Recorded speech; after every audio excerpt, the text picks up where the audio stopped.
Esta fue la dinámica de un lugar que no es la puerta del infierno, sino un lugar que no se hace maíz primaveral, pero sí hay presencia de guacho. Solamente se hace tardío para contextualizar y lo vean ustedes. Fíjense que enero era muy bajo, ya lo vamos a comparar con el lugar de alta incidencia. Tenía alrededor de 30 y pico. Pero lo que empieza a partir de febrero, marzo, empieza a escalar, escalar, escalar y se vuelve inmanejable.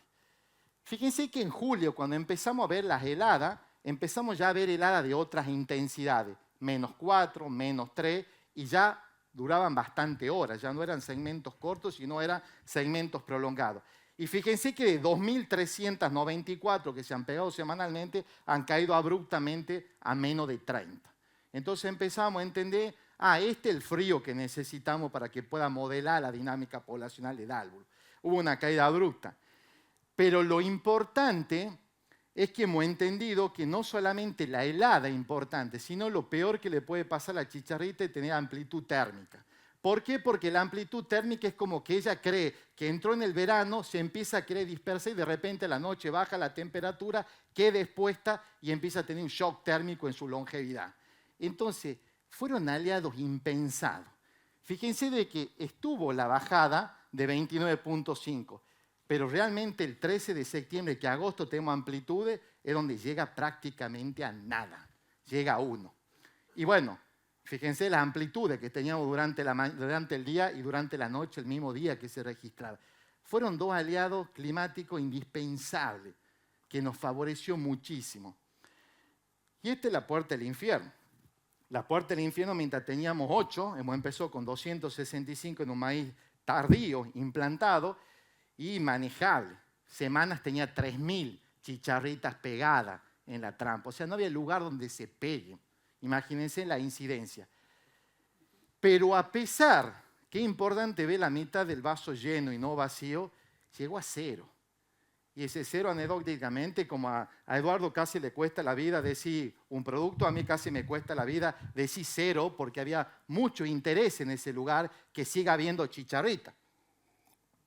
Pero ahí entendimos que los mexicanos, -6.2, 8.7, tenían razón, que reseteaba el 90% de la incidencia de Dalvulus maivi.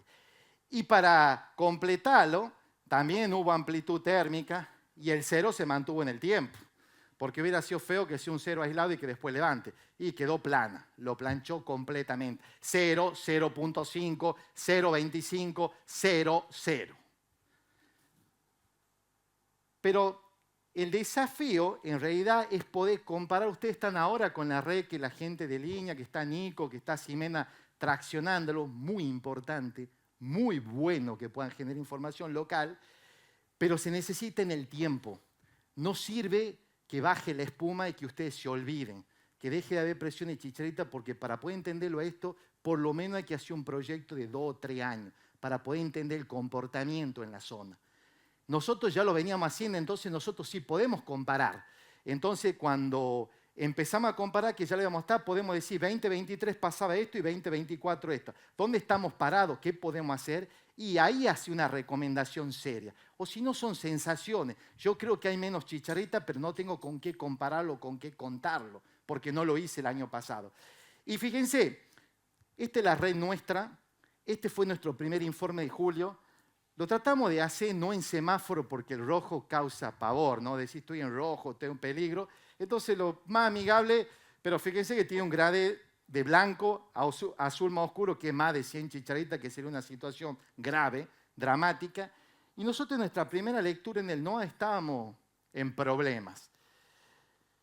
Pero la amplitud entró, y fíjense cómo fueron todas las evaluaciones, que a ustedes también les está pasando lo mismo. O sea, ustedes también están en una situación que mostró José en el tema del mapa, que hablé un poco con Nico, empiezan a diluirse. Eso que asusta, que había mucho en un principio, y entró la condición ambiental y me lo diezmó. Es importante porque me imagino que ustedes también lo tenían al miedo si hago siembra temprano o no. Y hasta el último, en Argentina había mucha gente que especulaba, solamente esperaba la lluvia para poder largarse. Pero este tipo de escenario de alguna manera te está dando una luz verde para poder hacer algo. porque vos estos valores tan bajos para que se lleguen a incrementar, por lo menos lo vas a pasar al periodo crítico, que hablaban de un B8.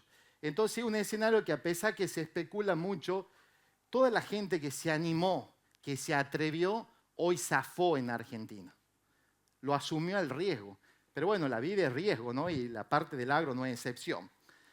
Cuando hacemos, fíjense, estimaciones que queremos hacer de todas las lecturas en diferentes zonas agroecológicas que ustedes tendrían que hacer lo mismo acá, el NOA y el NEA, que son las situaciones más complicadas con chicharrita, ese fue el descenso de los puntos de monitoreo con más de 5 chicharritas. En el primer monitoreo había prácticamente 100 puntos. En el último monitoreo solamente hay 2. Bajó abruptamente. Fíjense, este es el mapa de calor, fíjense con mucho cómo va el gradiente bajando, y esa es la situación de la quinta lectura de hace una semana. Ahora sale el sexto reporte. Ustedes están en una misma situación. Pero qué importante, yo no solamente tengo que pegar trampo o mirar chicharrita por per se, por sí mismo. Yo tengo que poder asociarlo al concepto de infectividad. Y yo tengo que saber de lo que yo tengo cuánto está enfermo. Entonces, fíjense, eso hicimos. Esta es la zona del este, maíz tardío, no se hace producción primaveral. Empezamos con un 3.3 en septiembre del 2023. Yo pensaba que era poco. Yo cuando consulté con los colegas de Brasil, tenemos menos del 5%, estamos bien. Me dice, ojo, Brasil cuando tuvo su crisis, en septiembre tenía 5%. No estás vos muy lejos. O sea, más o menos me vaticinó cuál iba a ser el final. Fíjense cómo va el incremento. Pero fíjense lo interesante. Fíjense que nosotros llegamos a un momento a tener una zona, un 80% prácticamente de infectividad, o sea, todo estaba enfermo, pero después empieza a bajar. Y el dato que nos inquieta, hablaba un poco con Eduardo, es saber qué efecto tuvo la condición de helada y de amplitud térmica para seguir viendo si esto bajó, se mantuvo o subió. Ustedes tienen que poder hacer eso acá. Ustedes no solamente tienen que contar chicharritas, sino que tienen que saber cuántas de esas están enfermas. Obviamente que todo puede ser peor. Esta es la puerta del infierno, se hace maíz primaveral bajo círculo de riego. Hemos entrado con más de 100 en diciembre y hemos llegado a marzo y abril un 93%. 3.000 pegadas en la trampa, que el 93% esté enferma, es una locura. Es 2.800 chicharritas volando con el patógeno. Pero fíjense, no es casual, se da la misma tendencia de que en el monitoreo de mayo cayó a la mitad. Hay un 43%. Cuando empezamos a ver, que es lo que digo, comparar, teníamos 80 en la zona de producción primaveral, puerta del infierno, círculo de riego. Esa era la foto el año pasado, esa es la foto 0 ahora. Cuando hacemos pasado de red, esa es la foto en rojo 0, es también paso de red. No solamente hacemos trampas, sino también el cultivo. Eso es del 14, hace 2 días antes de venir a Uruguay. Están los maíz B6, B7, libre de chicharrita, en una zona que tuvo 3.000 en febrero y que el 93% estaba enfermo en abril. O sea, ¿se puede revertir? Sí. Y puede cambiar diametralmente. Esa es la foto de hace 2 días. Así está el maíz. 0 síntomas. Están todos bien uniformes, ¿no? Y fíjense que cuando lo hacemos la comparación del este, también es distinta. Nosotros 2023 en rojo, fíjense la situación. Tenemos el 1 de septiembre 105 chicharritas en la trampa. Fíjense cómo estamos ahora este año. Es distinto. O sea, la condición ambiental nos puso en un escenario diametralmente opuesto. Pasado de red, obviamente también la misma tendencia. Entonces, si bien no lo tienen medido ustedes, pero es importante entender, por eso el proyecto hay que hacerlo en el tiempo, para poder el año que viene, 2025, está acá, decir, comparamos los valores y sabemos dónde estamos parados. Esta es la red nuestra, la zona agroecológica, la voy a pasar rápido porque me parece que ustedes están metidos. Lo que sí me gustaría hacer un concepto, que también lo charlaba un poco con Nico, importante no alarmarse. No todo es Dalbulus maidis y no todas las chicharritas que están en maíz es Dalbulus maidis. Entonces, ojo, cuando empecemos a ver esos datos, venía serio y de repente tengo 25, 30, tienen que ir a que, si ustedes no se toman el trabajo, lo tiene que rechequear alguien para estar seguro y no crear una falsa sensación. Eso no es Dalbulus maidi 4 manchas, corten la punta del ala. Eso no es Dalbulus maidi, tiene un triángulo en el pronoto amarillo. Eso no es Dalbulus maidi, tiene mancha en la ala. Dalbulus maidi tiene 2 manchas o máculas negras en el verte, en la frente, y las alas son membranosas. Así sea una chicharrita de arriba invernal, que es más oscura, o la de ahora, que vamos a empezar a ver en la primavera, verano, que es más clarita, siempre el ala es clara y no tiene ningún tipo de mancha o diseño. Seguramente están trabajando en la trampa, pero yo le voy a tirar algunas recomendaciones que nos sirvió a nosotros.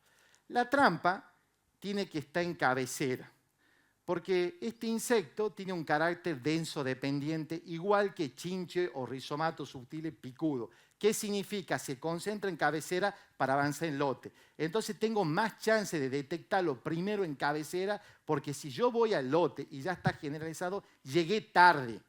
Es tan simple como eso. ¿Qué otra precaución tengo que tener? Lógicamente tengo que tener, sobre todo si yo voy a hacer monitoreo, ya pasó ahora, pero lo que iba a ser el invierno, tiene que estar en una cortina, porque Dalbulus maidi por el descenso de temperatura va a tratar de refugiarse ahí y se va a activar cuando suba. Entonces, si está mirando una cortina, tengo más chance que se pegue y que tenga una idea de lo que está pasando. Otra precaución parece tonta y no la tendría que colocar en un camino, porque cuando levante polvo va a perder la adherencia y lo que una trampa puede funcionar semana o 14 días le pierde la efectividad. Entonces son algunas recomendaciones que son importantes tenerlas. Otra cosa, hay muchas marcas, pero también hay pintura. Puede usar una pintura. Hay una pintura que no sé si estará acá, pero hay una pintura que la vende Sinner, que le hemos comparado eficacia de trampa importada y la pintura, y fíjense, siempre es exactamente lo mismo en captura. Entonces no hay excusa para no poner trampa. O puedo poner trampa importada, o puedo poner trampas nacionales, o puedo pintar un acetato blanco y ponerle en mi campo y monitorear, porque tienen la misma efectividad. Los puntos, obviamente, tengo que tratar, digamos, de que los puntos sean representativos, pero para mí el concepto más importante en Argentina es o trampa o planta. Son las dos cosas. No es que yo voy a poner la trampa y me voy de vacaciones y ya voy a decir, avísame cuánto cae en la trampa, a ver qué decisión tomo. No es eso, yo tengo que ver también la planta. ¿Entienden? Entonces ese también es un concepto. Este me gustó porque estuvimos trabajando en un congreso de APRESI con algunos entomólogos de México y empezamos a ver que podemos utilizar imágenes satelitales inclusive cuando no lo detectamos el ojo. O sea, le pasó mucho que lo han visto verde y a la semana siguiente estaba muerto en pie o clorótico. Bueno, toma foto a partir de índice, que en este caso lo tomó de índice NDVI, y fíjense, no es caprichoso lo que le dije la cabecera. La cabecera es lo primero de ponerse amarillo y es lo que se empieza a deteriorar. Se va deteriorando, deteriorando. Y lo interesante de esto es que inclusive hay, y coincide justamente con el aumento, hay otros índices que son mucho más sensibles. El GCDI es muy sensible al cambio de clorofila. Entonces nosotros estamos en el campo, lo vemos verde a los ojos humanos, pero ya el sensor lo está detectando, está perdiendo clorofila, está pasando un estrés nutricional, un estrés abiótico, o si tenemos mucha chicharrita, obviamente que se trata del molicute o del virus. Entonces, buenísimo, es una herramienta que yo sí la podría utilizar. ¿Sí, Nico? Alejandro, ¿pensás que eso se va a volver a repetir al siguiente año? Digo, por ejemplo, en el caso de ácaros, yo ya sé dónde tengo que ir a ver para ver, pero vos, por ejemplo, ahí detectaste que en esa chacra entró por esa zona. ¿Es probable que el año que viene vuelva a pasar la misma dinámica y vuelva a pasar la misma? A ver, no tendría que, me hacen esa pregunta, yo no creo que el escenario sea igual que el año pasado, porque el año pasado se hizo las cosas por desconocimiento, por omisión o porque no me importaba. Yo creo que este año nosotros tenemos mucha info, estamos mucho más precavidos y el bendito clima nos favoreció un montón. Entonces estamos diferentes, así no hagamos mal nada o hagamos las cosas mal, no nos tendría que ir peor. Tu pregunta respecto a eso, yo justo lo saqué al slide, era de la gente del IAD del Norte. Ellos después de 5 años, ellos saben que la parte de cortina que colinda con un lote, que generalmente no hacen un control, por ahí se le entra la chicharrita. Entonces ellos de cajón ahí colocan trampa, ahí empiezan a hacer controles químicos y ahí eligen un germoplasma tolerante. En la zona del medio la identificó como de transición, hacen un semáforo amarillo, se juegan con poner una mezcla de un material y en la zona verde, que está mucho, es toda una franja de un lote, se juegan a poner el material más susceptible que existe en el mercado, que es un templado. Porque ellos después de 5 años entendieron, se refugia en el monte, avanza por ahí, le tengo que poner un germoplasma tolerante, tengo que controlar y los otros lados me puedo relajar, entre comillas, y puedo apostar al alto potencial poniendo algo. Pero son 5 años de conocerlo y de caminarlo a tu lote y de saber tu realidad. No es una recomendación como para tirarla, pueden hacer eso. O sea, necesita, diríamos mal y pronto, mucha bota gastada en el campo para poder hacer ese tipo de manejo. No sé si he contestado, Nico, tu pregunta. Fíjense, ahí vemos el deterioro de la imagen. Y esto, por ejemplo, es Brasil. Vemos algunos síntomas, por ejemplo, un bosque nativo y un bosque de pino. Vemos el bosque nativo, toda esta zona con síntomas de cornestán.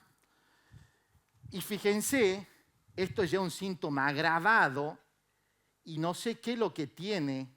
Es difícil realmente manejar. ¿Se va el puntero, no, Luca? Toda esa zona, fíjense, es crítico. Está todo quebrado, volcado el maíz. Y la zona del pino tiene algo de repelencia. No sabemos qué, pero fíjense lo que es la cabecera del pino, no se refugió Dalbulus mairi. Y esa, nada que ver esa cabecera con la otra. Hay que estudiarlo, hay que ver qué es lo que pasa. Esto es el yak, que les dije hace rato, la saqué el slide, pero fíjense, ahí están las cabeceras. Ve que están rojas, ven el deterioro, entonces ahí sabemos que es donde tuvo mayor presión de bicho. Y fíjense, las que estaban dentro del lote no tenían tanto como las que sí estaban en la cortina, porque se habían refugiado en la época desfavorable. Entonces, son indicativos que empezamos a entender un aspecto bioecológico de la plaga, muy importante. Le dije recién, tengo que mirar planta, tengo que mirar ninfa. Este es el ADC, prácticamente para poder resolverlo, este acertijo. Y este era lo clásico. Decíamos que si hacíamos primaveral o no controlábamos guacho, se incrementaba que la lógica, la población iba a impactar en el tardío. Y si yo hacía un buen control o no había ausencia primaveral, tenía más chance que en el tardío no lo impacte. Y yo me corría a la fecha de diciembre y tengo más chance de tener problemas. Yo a medida que me voy corriendo enero, una lógica, tengo mayor incidencia de insectos. Y si estos son vectores, están enfermos y seguramente me va a afectar más. Entonces empezamos a jugar con otro factor que es fecha de siembra. ¿Qué tanto me puedo correr? Y en la zona donde se produce helada, y tenía un límite muy finito. Te podés correr, manda el perfil de humedad de suelo, pero hasta cierto punto. Y si no, tenés que ir al plan B hacia otro tipo de cultivo, que en la zona mía deciden hacer poroto. No solamente mató chicharrita, hacía un graminicida natural. La helada, en Argentina, mucha tropa salió a aplicar graminicida en mayo. Y me dicen, ¿cómo no he sabido que Julio y Velá me he puesto a gastar producto? Y es camino al andar, ¿no? Pero fíjense, nos termina controlando no solamente, fue buenísimo, porque en vez de matarnos la chicharita, mató lo que se podía alimentar y hacerla subsistir y aumentar su longevidad. Y un impacto tremendo en la condición ambiental lo que nos jugó. Esto pasó hace 2 días. Zona papera, zona de pedemonte de montaña. Y fíjense el tamaño, pero en realidad lo que me preocupa es que estaba clorótico enfermo. Todo lo que tuvo remoción de suelo de alguna manera, los maíces, son los guachos más desarrollados, son los que han tenido, no han necesitado ese septiembre que estuvo ultra seco para germinar, sino que riegan la papa, obviamente el maíz va a germinar y tenemos este problema. Esto en los hilos. También vemos que renueven un poco, vemos este tipo de escenario que está pasando ahora, que hay que prestarle atención. No se ve mucho, pero hay que prestarle atención. Bueno, y la pregunta del millón no me la han hecho, pero seguramente me hacían mucho y aplico en invierno. No tiene esa duda el año pasado o ahora esta campaña, decir, entro sobre el invernal, le aplico y ahora tengo muchas chances que lo que le aplique pueda ser muy efectivo, porque el bicho está inmóvil. El bicho está más quieto, no tiene la movilidad de 35, 40 grados que yo camino y vuela. y es difícil poder cuantificar, y la calidad de aplicación y la llegada tiene que ser muy certero si no hago agua. Es distinto, ¿no?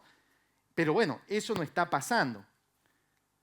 Otro tema que me gustaría que lo abordemos, si no hay preguntas hasta ahí, vamos a la fecha de siembra. Este es un ensayo que hicimos nosotros con una fecha de siembra típica que más o menos en el NOA se da entre Navidad y Año Nuevo, una un poquito corrida, 12 de enero, y algo muy corrido que es atípico, pero a fines científicos queríamos ver qué pasa si te vas mucho tiempo a febrero hacia una siembra.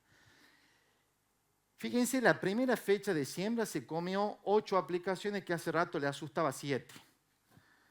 Y me dirán, y Alejandro, ¿y por qué si vos has dicho recién que cuando te corre tenés más presión, tenés menos aplicaciones la segunda y la tercera? Porque ya no había que aplicar, y ya le muestro.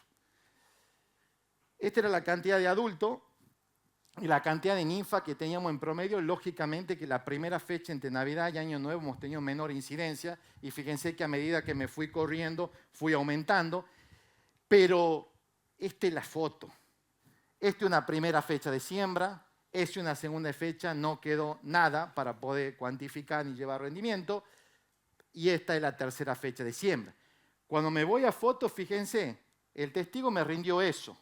Y con 8 aplicaciones en una zona, un material muy sensible. Fíjense, el que se fue en enero directamente no coseché nada porque todo se quebró. Y la tercera fecha de siembra no se quebró, pero se enfermó chico. No pude enlongar la caña. Fíjense que quedó petizo y totalmente con síntomas. Tampoco han sido toda espiga improductiva. Entonces sí tenemos un indicativo que yo corro mucho riesgo a medida que me voy corriendo, asociándola a la dinámica poblacional de Dalvulus maili. Si yo tengo presiones, yo me voy corriendo, tengo muchas chances que me pase eso. Podría jugar en el caso que tenga 0, que sea muy baja y estirarme. Pero es un juego peligroso, ¿no? O sea, le quería contextualizar el tema de fecha. Lo otro, un gran mito que pasa en Argentina, no sé si había acá, era que yo podía hacer evaluaciones foliares y cada vez que perdí una categoría perdí un 20%. Bueno, ese fue un choque para un montón de semilleros, porque nos dimos cuenta que no era así. Fíjense esa foto en una zona de alta incidencia, que en enero había un promedio prácticamente de 10 chicharritas por planta. A priori vemos que sí se ve una diferencia. Vemos a la izquierda petizo con halo clorótico, vemos a la derecha verde alto, ¿no es cierto? Cuando lo vemos con fotos más cercanas, vemos algo que prácticamente no tiene síntomas, algo que tiene muchos síntomas. Y esto es lo que yo le decía a la escala. Nosotros decíamos a la escala que cada vez esto era todas escalas acumulativas, ¿no? Planta sin síntomas, planta con manchas foliares entre nudos cortos, manchas foliares entre nudos cortos, multiespiga, planta improductiva. Y cada vez que corrí una categoría, perdí un 20% de rendimiento. Pensábamos que era una verdad absoluta y chocamos y nos dimos cuenta que no. Y ya les explico por qué. Esta es una comparación, me gusta dejarlo, antes tenía nombres propios, pero se enojan mis amigos de la empresa. Después dice, el hijo de Pumba de Alejandro dijo, ya no voy a vender el producto. Entonces antes tenía nombre y ahora directamente le puse susceptible o tolerante. Pero bueno, después en el café, si me pregunta, le cuento de qué se trata. Pero lo importante acá es que un material tolerante, si yo hacía una inspección foliar, fíjense que prácticamente un 75% o no tenía síntomas o solamente tenía apenas un síntoma foliar. En cambio, un material susceptible ya era petizo, clorótico, multiespiga o directamente improductivo. Esos mismos materiales puestos en un escenario de baja incidencia, fíjense cómo todo esto se corrió para adelante. Entonces, se enojaba mi amigo, pero han querido ver la mitad, han querido ver lo negativo. Yo lo que le quería demostrar es que su material no era malo, su material había que posicionarlo en el lugar indicado. Eso es lo que quería plasmar. Entonces, eso pasa con los germoplasmas. Pero, esto es lo importante, lo que manda el rendimiento y lo que también mostró un poco Eduardo. O sea, de que yo al final sí pueda cuantificar cómo quedó la planta enferma. ¿Entiendes? O sea, porque eso es lo que va a desencadenar para tener una visión real. A mí no me sirve que la planta durante todo el vegetativo estuvo alta y verde si después cuando voy a abrir la espiga estaba reabsorbida. No me sirve. Entonces yo sí necesito hacer una evaluación de espiga. Y fíjense que pasaba lo mismo. Un material ultra susceptible, colocado bien y ya no tengo toda la espiga severa. Ya tengo un grupo que es leve, un grupo que es moderado. Obviamente, como es susceptible, voy a tener severo. Entonces, fíjense en qué lugar yo lo tengo que poner. Y esto lo compartí, fíjense, hacemos macro parcela de materiales. Y a mí lo que me pareció interesante es que la primera foto se ha hecho una inspección foliar. Y fíjense que cuando vemos prácticamente no hay plantas muertas, ni tampoco hay daño severo. Entonces, si yo me quedo con esta foto, me pongo contento, como mucho la pasó en Argentina. Cuando voy a evaluar espiga, y ya ha cambiado. Ya es distinto, fíjense que ya tengo muchas muertas y ya tengo un alto porcentaje de severidad. Que en realidad esto es lo importante. Y esto me parece más interesante. Cuando yo empiezo a comparar lo que es foliar o espiga, veía algunos materiales que eran malos foliarmente y también eran malos en espiga, pero había algunos materiales que estaban en la mitad de tabla y cuando iba a meter a espiga estaban bien y viceversa, había materiales que estaban muy bien en foliar y quedaban a mitad de tabla. Es difícil yo ver sintomatología foliar y poder hacer una predicción de qué es lo que va a pasar con el material si yo no controlo chicharrita. Y para mí esto revela todo. Porque mucha gente en Argentina que tenemos el mal de Río Cuarto pensaba que lo íbamos a resolver igual con genética. Genética es una pata. Yo con genética no lo voy a resolver solamente. Y creo que está clarísimo. El número que está arriba es la cantidad de carga de bicho. Fíjense, material tolerante, material susceptible. El paso de 6 a 8 bichos, fíjense cómo me quedó la espiga. Entonces ahí entendemos un concepto que lo vamos a ver más adelante, que el éxito de esto es manejar bajas poblaciones. Si yo estoy en altas, así use material tolerante de Brasil, voy a fracasar. ¿Entienden? Entonces, esto es importante, cosa que le quede, porque es multifactorial. Y bueno, y ahí está, también me gusta mucho esta foto porque se habla mucho que una enfermedad, en realidad es una enfermedad floemática, pero también afecta xilema. Y afecta xilema cuando tiene estrés abiótico. Cuando la planta está asintomática, está enferma y le pega un estrés de temperatura, un estrés, muere en una semana. Y colapsa los xilemas también. Entonces, es una enfermedad porque mucha tropa en Argentina estaba en B10 y pensaba que estaba del otro lado. Y abría champán y brindaba. Le tocó el estrés del 15 de marzo y a la semana estaba llorando. Porque se murió el maíz, ¿no? Fíjense cuando vemos severidad. Esta es una zona de alta incidencia. Y fíjense que ahí vemos que los materiales, independientemente, tienen una severidad de espiga muy cuando tienen alta presión de 10 o 15 chicharritas. Pero esos mismos materiales, en una zona donde llega tarde o donde yo hago un control efectivo y la manejo a raya, y ya cambia.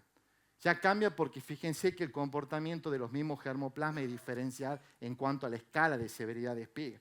Ya tengo mucho más verde y ya no todo está pintado de color rojo como grave, ¿no? Y esto también me pareció bueno para que ustedes puedan detectar acá cuáles son sus zonas calientes. Acá lo alto es la puerta del infierno. La Cocha está en línea recta 20 kilómetros y fíjense, son diferentes localidades que tenemos macro parcela. Fíjense cómo va variando y cómo ha sido el avance. Tenía un delay más o menos de un mes y medio de lo que nosotros veíamos en la puerta del infierno y lo que iba pasando en los otros lugares. O sea, una situación muy grave y la otra decimos no es para tanto, pero lo bueno es que sí te puede hacer un sistema preventivo. Nosotros cuando diseñamos la red nos planteamos la pregunta existencial era ¿cuánto el radio de acción que nos cubre la trampa? Y lo decidimos hacer de 20 kilómetros porque veíamos que de los altos a la Cocha había dos realidades distintas. Entonces ese fue el indicativo de decir, nos cubre por lo menos 20 kilómetros la redonda y ahí recién puede variar el escenario. Entonces es un buen indicativo porque te sirve más o menos cuando vos estás monitoreando y ves una zona muy dramática, podés de alguna manera no es que con exactitud me va a llegar en 25.5 días, pero sí de alguna manera ve esa tendencia que le hemos visto muy marcada, por lo menos en las zonas nuestras. Y seguramente esto es lo que le gusta a todos, porque el control químico es lo que le encanta a los argentinos, y creo que en general a todos. También a los paraguayos, ¿no, Edu?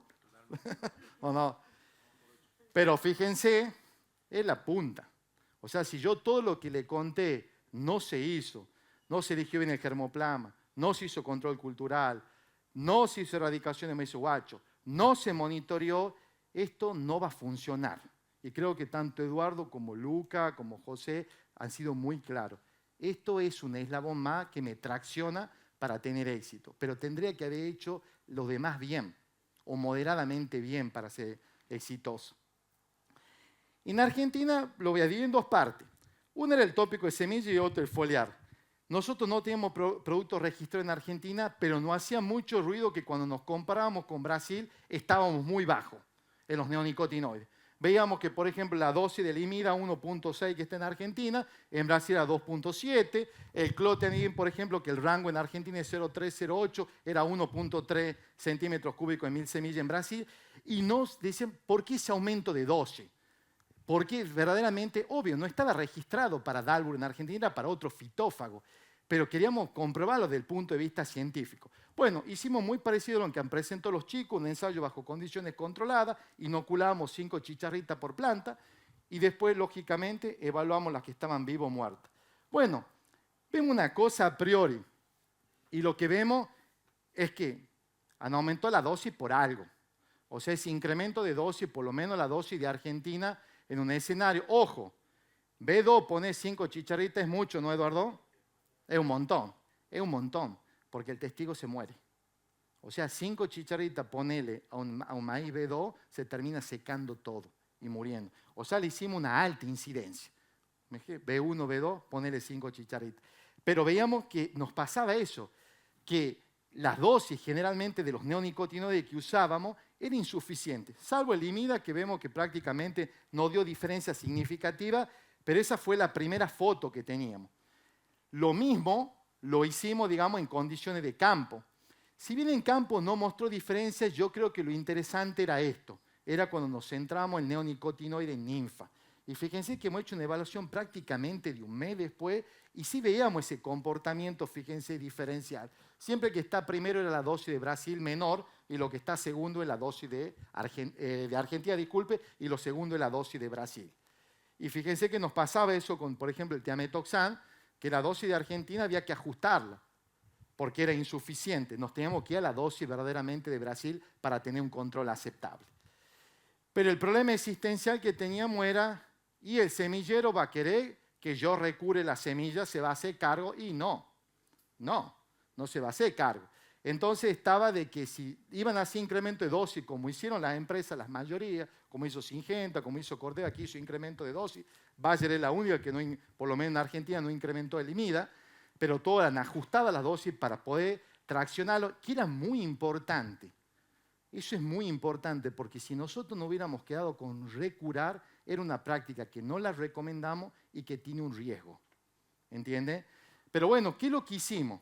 Quisimos no usar ni la dosis de Argentina ni la dosis de Brasil. Colocó una dosis intermedia. Fíjense en el cuadrito de allá, por ejemplo, el clotenidin le dije que era 0.308 y la de Brasil 1.3. No usamos 0.8 ni 1.3, sino le clavamos en 1.5. Y así hicimos lo mismo con el tiametoxan y con el imidacloprid. ¿Qué es lo que evaluamos? Semillas muertas, plántulas normales o plantas normales. Vimos que el imida, de alguna manera, yo incrementa dosis, tiene cierto efecto en la fitotoxicidad, en la calidad fisiológica de la semilla. Pero yo le voy a repetir, no saben a decir Alejandro dijo que el imidacloprid da fitotoxicidad, porque de los 15 híbridos que probamos, solamente 5. ¿Entienden? Entonces, esa es una tarea que la tienen que desarrollar los semilleros. Hay algunos materiales, algunos híbridos, que incrementar dosis de limida le da cierta sensibilidad. Quisimos emular qué pasa si yo recuro y guardo. Que podría pasar de que yo vaya a timonear, que yo compre algo o lo quiera recurar y de repente se dispara la dinámica y diga, no voy a hacer maíz, lo voy a guardar. Bueno, ¿qué pasaba en eso que yo quiera curar muy temprano y sembrarlo después? Bueno, fíjense que un problema, 150 días, prácticamente 5 a 6 meses después de curar, yo ya veo que tengo un efecto en mucho, no solamente en el imida, sino también en el clotenidin y el tiametoxan, digamos, como neonicotinoide. Entonces ese también es un dato que si bien ahora ya venía curado con los semilleros, pero si no hubiera sucedido, esta información sí le serviría al productor para decir, yo no puedo recurar y guardar, yo tengo que recurar para planificar mi siembra y efectuarla, concretarla. Le puse esto porque hay mucho relato, mucho tiempo pensábamos que la chicharrita era un adventure, era invencible. Y se instaló mucho porque tenía una presencia de unas nanopartículas lipofílicas que le llaman brocosoma. Y decíamos, vos aplicás, vos vas al campo y está todo vivo. No hay producto que funcione. ¿No se han planteado eso? ¿No tenían ese dilema existencial? Estaba en un viaje en Brasil y había uno de los chicos que me decía, yo quiero ir al campo y ver la chicharrita muerta. Eso quería ver. Yo mientras no la vea no creo que ningún producto funciona. Y se instaló en la psique del productor o del técnico ese tipo de duda, ¿no? Bueno, ¿qué es lo que hicimos? Creo que acá lo importante, lo que yo le quería decir es, hay nanopartículas, pero hay mucho espacio vacío. Entonces, si yo llego a tocar ahí, y no es invencible, tiene que morirse el Albulus maili. Entonces, queríamos ver cómo funcionaban estas nanopartículas. Decidimos utilizar, fue nuestra primera experiencia de utilizar piretroide, dosis de Argentina, dosis incrementada, mezcla de piretroide y neonicotinoide, también dosis Argentina y dosis incrementada, y hicimos un método AIRA, que era con un volátil, impregnarlo al activo dentro de las paredes, liberarlo adentro de la chicharrita y hacerle evaluaciones de 30 y 60 minutos, o sea, de media hora y una hora, para ver qué tipo de efecto tenía. Lo hacemos una hora a propósito, sabiendo que el periodo de infectación que puede contaminar a la planta prácticamente de los molicutes de una hora. Y en el caso del virus del rayado es 6 horas. O sea, necesita una hora o 6 horas, inyectar el estilete y está alimentándose para contagiarlo vía floemática. Entonces no era caprichoso que pongamos esos umbrales. Por eso lo que hace rato, yo no sé si pasó desapercibido, pero es muy importante. Eso de que cese de alimentación es clave siendo un vector, porque que solamente se puede alimentar 8 minutos y no llegue una hora, me garantiza que no me va a enfermar la planta. Tiene que cambiarlo, tiene que quebrarse la cabeza, no es que van a ir al campo y van a ver muerta. Usted el solo hecho que esté descoordinada y que empiece a hacer probis de prueba y no lo puede enchufar floemáticamente, es un avance tremendo, porque la paro la enfermedad. Después es cuestión de tiempo que se muera. Pero peor sería que viva y que sí se pueda alimentar. No sé si me entiende el concepto. Que yo esa hora no pueda dárvulo alimentarse, me garantiza que no vaya a transmitir el patógeno. Porque se va a pasar más descoordinado, intoxicado, haciendo probixilemático, ensalivando, porque siempre empieza a ensalivar cuando va a entrar floemáticamente para inyectar y reabsorber. Entonces hace todas esas pruebas, pero no puede contagiar. Entonces creo que ahí hay que darle el valor. Pero lo importante acá es, esto es media hora y esto una hora. Esto el testigo está con cantidad de chicharrita que podemos traer. A la hora todo se ha muerto. Entonces quedémonos tranquilos que los productos sí funcionan. Lo que tengo que hacer es el producto correcto, ubicarlo en el momento correcto, ajustar dosis correcta, calidad de aplicación.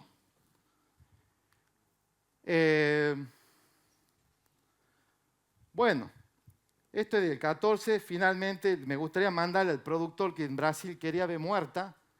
Tiene poca movilidad este expuesto, entonces no nos quedemos que nosotros aplicamos y no funciona nada para chicharrita, porque sí funciona. Y vamos a los foliares. Nuestro primer ensayo foliar fue en la Puerta del Infierno. Un lugar de alta incidencia, veníamos primaveral, entrando el maíz tardío en diciembre con una presión altísima, donde se estaba pasando de un círculo de riego a una cuña, donde había un maíz que se encontraba en B3, era una lechuguita que se quería alimentar. O sea, le puse el video para que lo visualice cómo fue nuestro primer ensayo. Esa fue la batería que usamos de producto. O sea, hemos tratado de usar los productos registrados en Argentina, mezcla de piretroide, neonicotinoide, dosis de Argentina, dosis de Brasil, mezcla y lo mandamos. Esta era la incidencia que había, cantidad de chicharritas. Esto es 10 chicharritas. Y nosotros ilusos pensábamos que era poco. No es poco, hay que esperar que sea un poco más. Aplicamos, fuimos a los 3 días y lo lógico es que baje la cantidad de chicharritas. Yo tengo 8, 9, que por lo menos tengo un control de un 50%, queden 4. Bueno, volví a la semana y en vez de bajar todo subió. Bueno, ese es el precio de trabajar con alta incidencia. Salvo 2 productos, que es un escenario de alta incidencia, que es la mezcla del bifentril y el imida, y la mezcla del plinazolín con la landacialotrina, el Verdavi. O sea, son los únicos que pararon el proceso de migración, que se le estaba metiendo, que controló y no siguieron creciendo las curvas. Pero bueno, automáticamente hemos empezado a consultar a los colegas de Brasil, ¿qué hacemos en un escenario como este? Que tenemos 12, 15 chicharritas por planta. Y la recomendación fue, vamos con algo de golpe. Nosotros en Brasil entramos con acefato, entramos con metomil. Y son productos para Argentina no recomendados y muy fuertes. Pero quiero saber si lo que vos me decís es cierto. Si vos verdaderamente un escenario, eso sí te diezma lo que está pasando. Entonces, fíjense, acá les separé un poco el tema de eficacia. Por una parte están los piretroides, la eficacia que tuvo un escenario de alta incidencia, y por otra parte, digamos, está ese sinergismo que se ve cuando yo adiciono. Obviamente que fíjense que el bifentril solo necesita del imida para tener ese sinergismo y la landacialotrina necesita del isocicloserán para aumentar ese tipo de eficacia. O sea, queda muy clara que creo que lo montó Eduardo o lo mostraste vos, Luca, que solo no funciona. O sea, la potencia del producto justamente está en la mezcla, ¿no? Y creo que esto quedó. Fíjense que lo hicimos y a ello lo agregamos al acefato. Lo agregamos al acefato 1 kilo y 1 kilo 200. Y fíjense que vemos nuevamente la eficacia que tenían los productos y las mezclas. Y sí veíamos lo que nos dijo de alguna manera el Brazuca, que todo esto es la parte de acefato. O sea que tenía más o menos una eficacia cercana al 60%. No lo estoy recomendando al acefato. Nosotros hacemos ciencia, entonces lo que tenemos que decir lo tenemos que demostrar científicamente con método. Lo que le quiero demostrar y lo que quiero que le quede es que yo no tengo que llegar a 13 o 15 chicharritas, porque tampoco esto es la solución. Yo lo que tengo que hacer es siempre manejar niveles bajos, porque si yo manejo niveles bajos, sí le doy eficacia y potencia a los productos. Y sí puedo trabajar con productos que son mucho más amigables. Ese es el concepto que quiero que le quede. Bueno, cuando íbamos en ninfa, también veíamos, digamos, un efecto que también lo mostró Eduardo, que lógicamente los instar inmaduros en todos los insectos son mucho más sensibles. Veo que de 22% en ninfa se me iba cerca a 40%, o sea, las ninfas son más sensibles. Entonces, también me da un indicativo de que las dosis, los productos, si yo lo dirijo en el momento correcto cuando hay ninfa, tapo.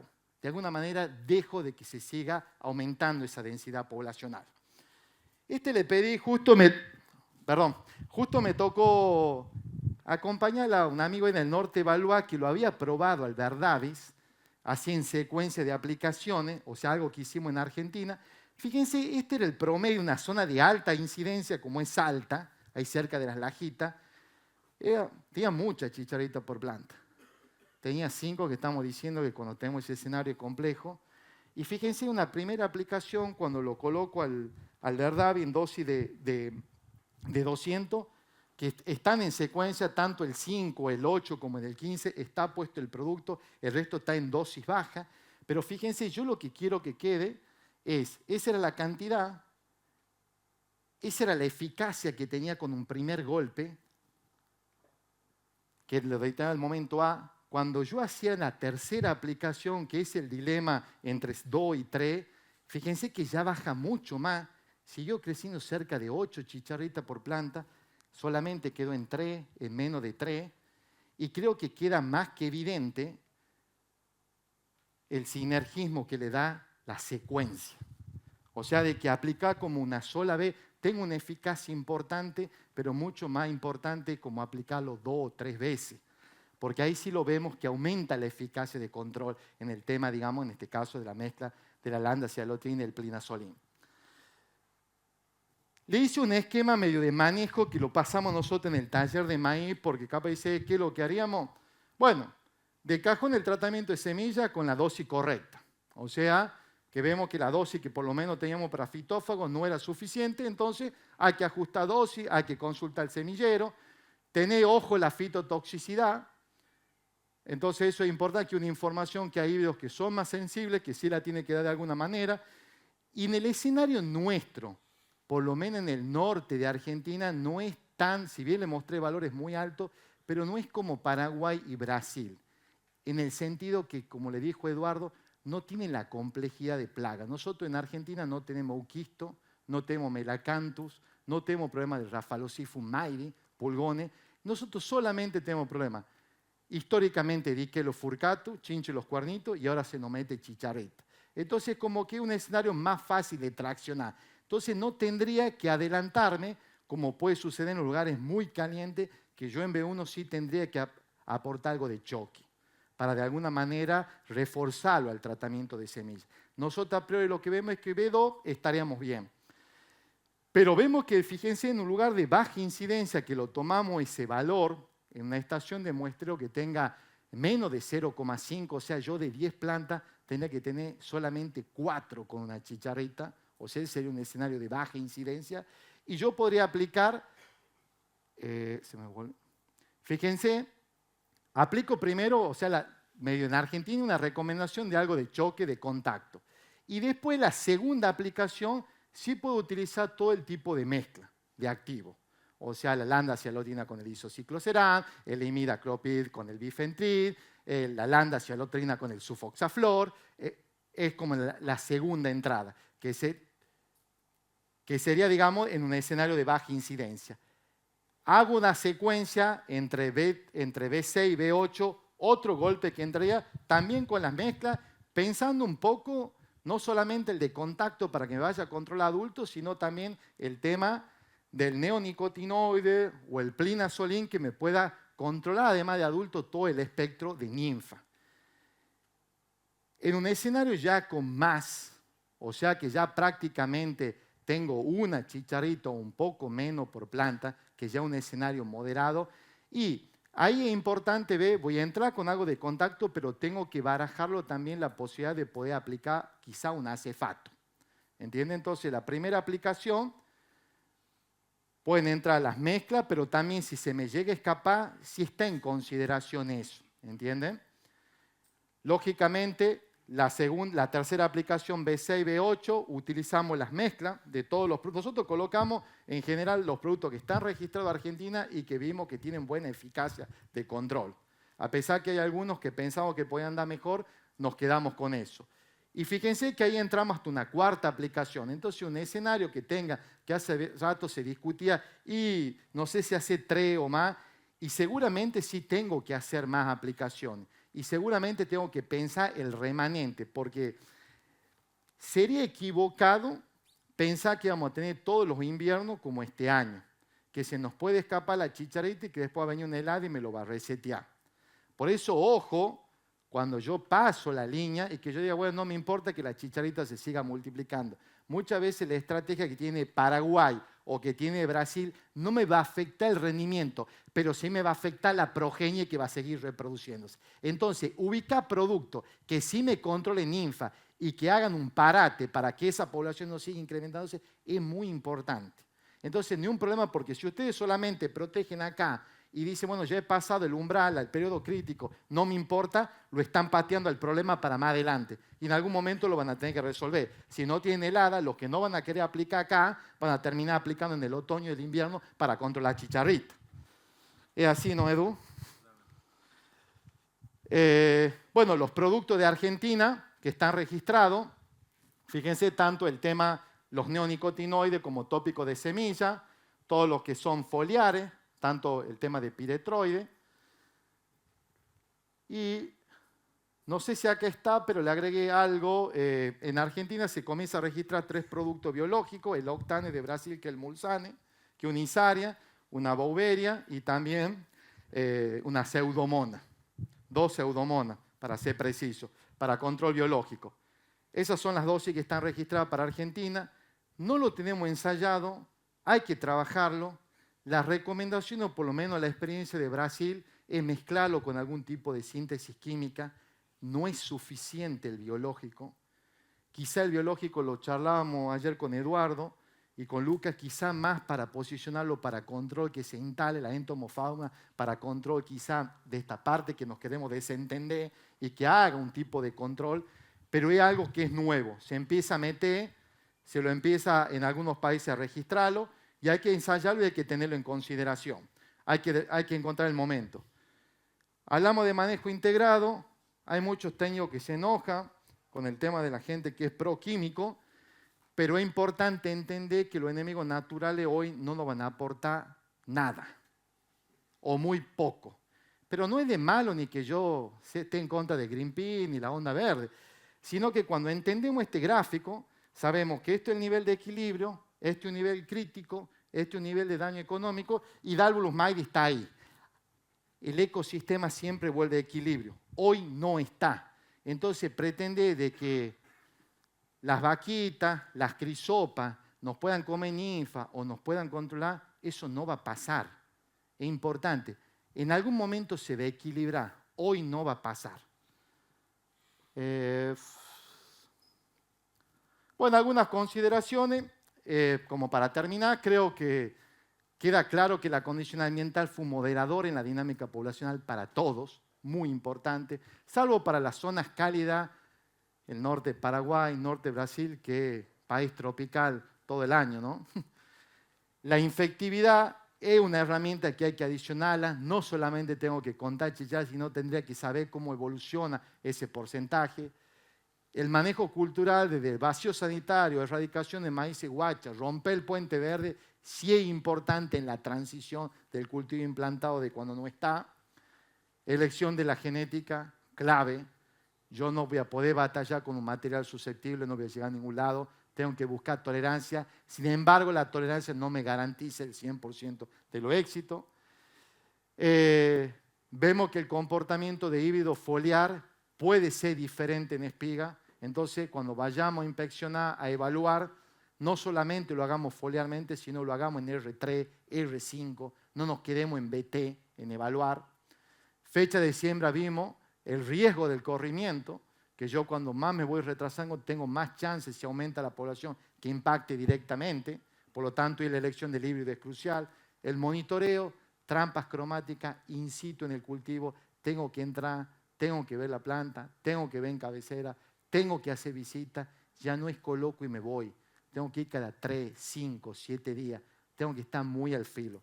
Porque estamos en un periodo de aprendizaje, que hay muchas cosas que todavía las tenemos que terminar de entender. Y el control químico, tanto el tratamiento de semilla como hay que planificarlo, pero es una herramienta más adicional en todo lo que es esa pirámide. ¿Se pegó esa? Bueno, hasta ahí estamos el equipo de trabajo. Pues yo vine a poner la cara, pero es un grupo grande, porque no se podría hacer tantas cosas si no habría todo un equipo atrás que trabajamos, digamos, con la problemática, un convenio con el grupo CREA que empezamos hace más de un año.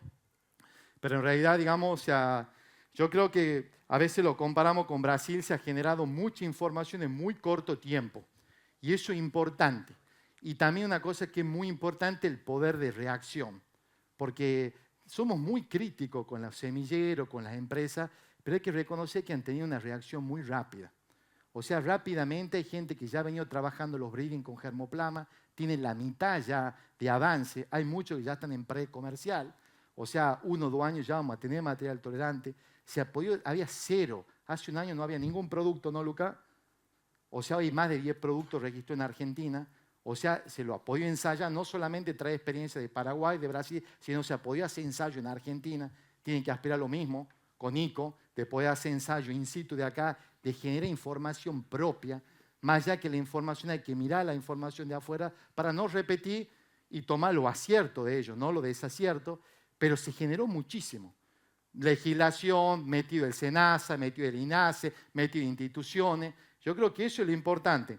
Pero lo más importante el manejo regional. Yo creo que, a ver, en el sentido, no que es difícil ponerse de acuerdo en una región, pero es importante de que yo entienda que lo que yo no haga sí le va a repercutir a mi vecino. A mí me tocaba, en algunas charlas, algunos productores que me decían, yo no puedo hablar con el productor de lado porque yo estoy peleado. Y tengo que buscar a alguien que hable. Papá, si vos no podés, vos querés hacer maíz y no podés hablar con tu vecino y dejar la diferencia, es muy difícil.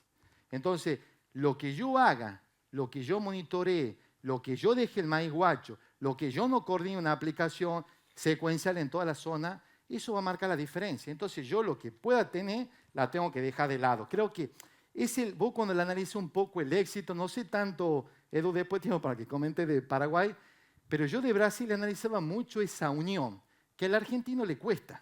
No sé cómo hacer el uruguayo, pero el argentino tiene un leitmotiv, el argentino tiene que unirse y está muy politizado. Y yo le digo, en el agro tienen que hacer eso, o si no, no tiene retorno. O sea, si yo no soy capaz de dejar diferencia, unirme, traccionar por zona, saber que lo que yo haga es tan importante y tengo que mirar juntos, si quiero hacer maíz, es difícil avanzar. Podría hacer todo lo que yo le pasé, pero no va a llegar a nada. Entonces, ese es el desafío, poder unirse, poder traccionar, poder hacer cosas conjuntas. Así que eso, chicos, muchas gracias.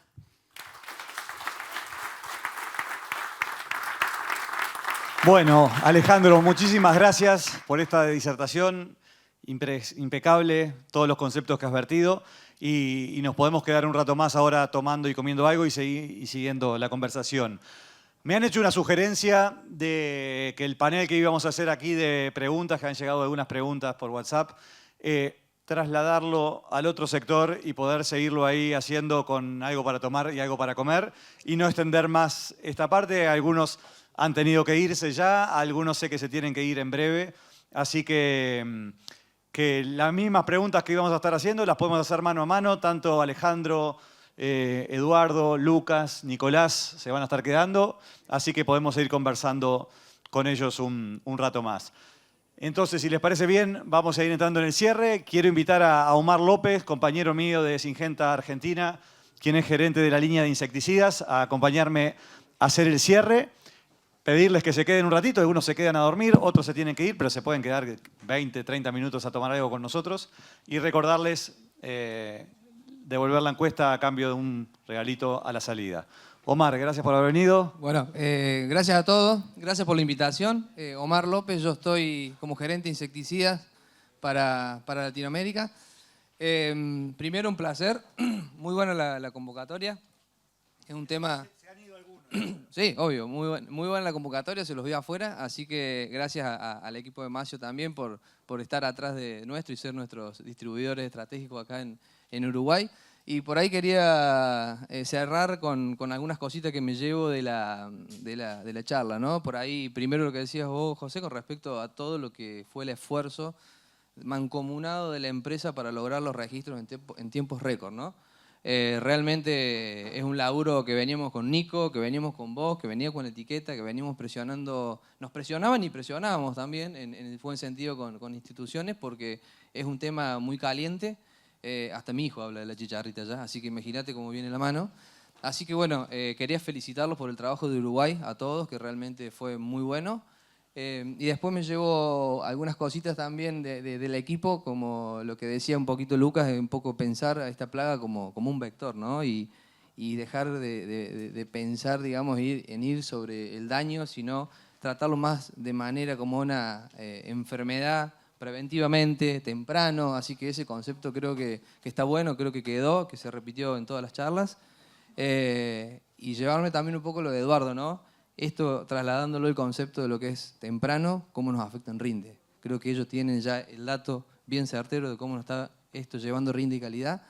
Y bueno, Ale con el tema del manejo del riesgo, ¿no? Creo que todos productores agropecuarios ligados al agro, cómo manejamos el riesgo. El ambiental es muy difícil, pero creo que dentro de nuestros pilares que hoy pudimos repasar, creo que hemos llevado muchas herramientas para que ustedes puedan manejar el riesgo y Verdavis, obviamente, una pieza clave como le pusimos para este manejo integrado, espero que los pueda ayudar a poder manejar integralmente todo esto y esa frase que está aquí atrás, que obviamente acá no es la fórmula mágica, sino que depende de todos ustedes para que tengan una buena producción. Muchas gracias. Gracias a todos por acompañarnos. La seguimos en el salón de al lado.